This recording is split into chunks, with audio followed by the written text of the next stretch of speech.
Bienvenidos, queridos amigos y amigas, de nuevo a estos estudios sencillos de la Biblia. Estamos hoy en el tema 675 y vamos a comenzar a estudiar la segunda parte de la Biblia, como es el Nuevo Testamento. Pues como cada día le damos paso a Francisco. Adelante, Francisco.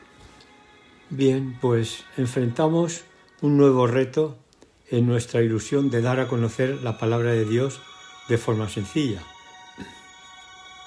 Pero antes de entrar de lleno en cada capítulo del Nuevo Testamento, queremos introducirnos en él, en el ambiente que existía en las tierras donde nació y vivió hasta su muerte nuestro Redentor Jesús.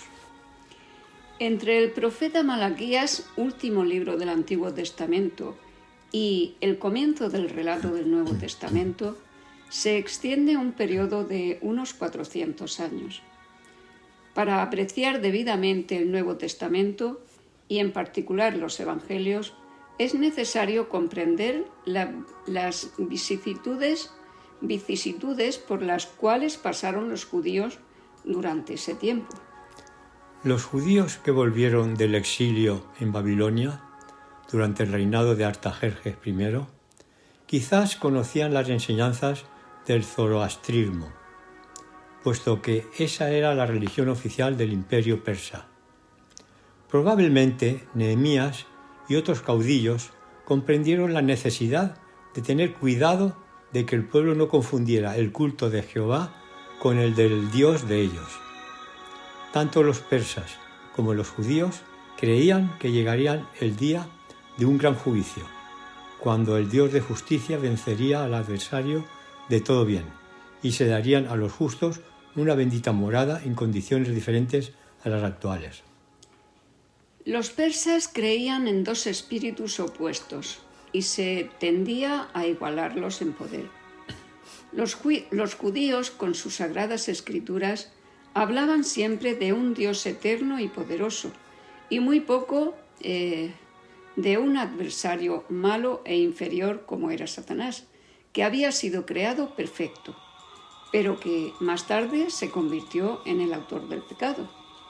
Los judíos que regresaron a Jerusalén encontraron resistencia cuando trataron de establecer normas de culto diferentes de los cultos populares de los pueblos semipaganos que se habían establecido en el país durante su cautiverio en Babilonia, como eran Sanbalat y Tobías.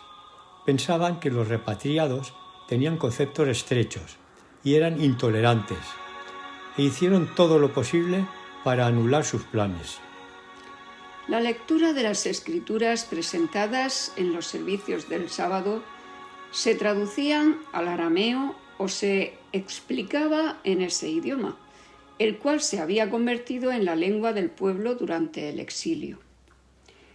El nacionalismo judío había despertado y los impulsos a estudiar sus libros sagrados, pero poco a poco se confundieron en cuanto al correcto significado de las escrituras.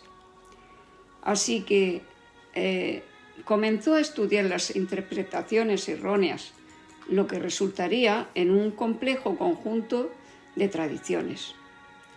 Estos falsos conceptos finalmente dominaron la religión judía y prepararon el camino para que rechazaran completamente a Cristo. Según el relato de Josefo, historiador de la época, Alejandro fue de Tiro a Jerusalén en camino a Egipto y se le mostró la profecía de Daniel, que consistía en que él vencería a los medo-persas, y que se impresionó tanto con ella que concedió grandes favores a los judíos, y no solo para ellos, sino para todos los de raza judía en los países que él pudiera conquistar en el futuro. Alejandro Magno cambió la organización política realizada en los países conquistados en un tiempo muy corto, pero no había intentado cambiarle su religión. Los egipcios, los judíos y los griegos conservaron sus religiones, pero el pensamiento de la humanidad en todo el mundo mediterráneo fue afectado por la propagación de las ideas griegas y por el concepto que tenía Alejandro de un imperio mundial de razas y pueblos unidos por un idioma, literatura y cultura comunes. El periodo helenístico, iniciado por Alejandro, preparó el camino para la civilización grecorromana, en la cual fue modificado el judaísmo y el cristianismo llegó a ser una fe de alcances mundiales.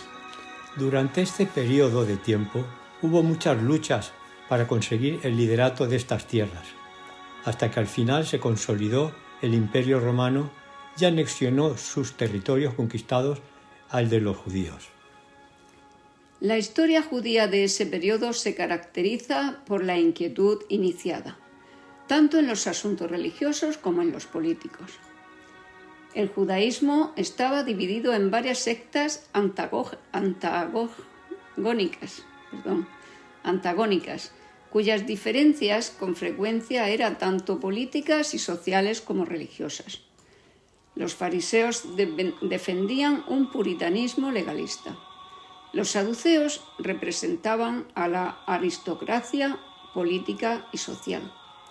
Los esenios se aislaban en comunidades monásticas para esperar al Mesías, mientras que los herodianos y los celotes ocupaban los extremos opuestos en política.